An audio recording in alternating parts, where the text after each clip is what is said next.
For the next couple of videos, we will encounter so much noise sa background, and that is okay.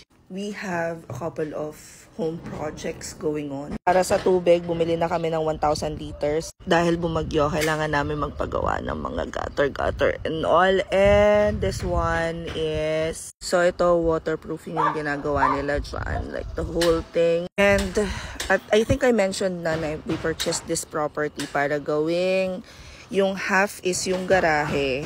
Kasi at the moment, ang garahe namin is yung right under our room. Pero hindi namin nagagamit yon, and I wanna fully utilize that, parang additional space.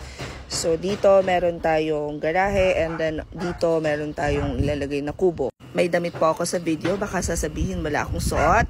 We did consider yung poso, it's just that sa tapat kong tao, I don't really think nakakapagposo ko. At saka, Diyos ko dahil, hindi ko alam kung paano ang magiging eksena if poso.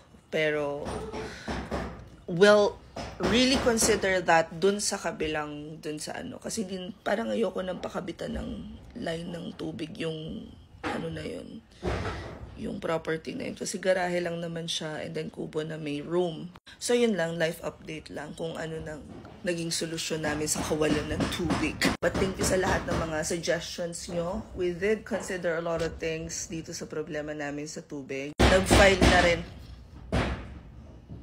Tuwing magsasalita ako, sina kuya, saka nagpupukpok.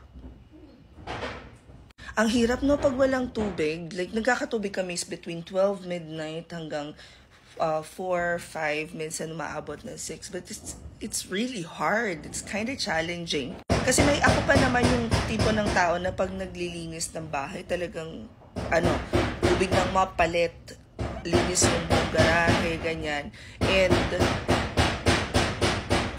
sige kuya, ituloy mo yung pagpupukpok mo habang nag-film ako. Kanina tahimik kayo eh. So ayun, ang daming ganap dito. I am even thinking i-move lahat ng client meetings kasi may Australian client ako. So, although talagang aware naman sila sa nangyari from the time na nagkabagyo. I-move ko yung meetings namin ng super early mornings. Like early morning sa kanila instead of afternoon.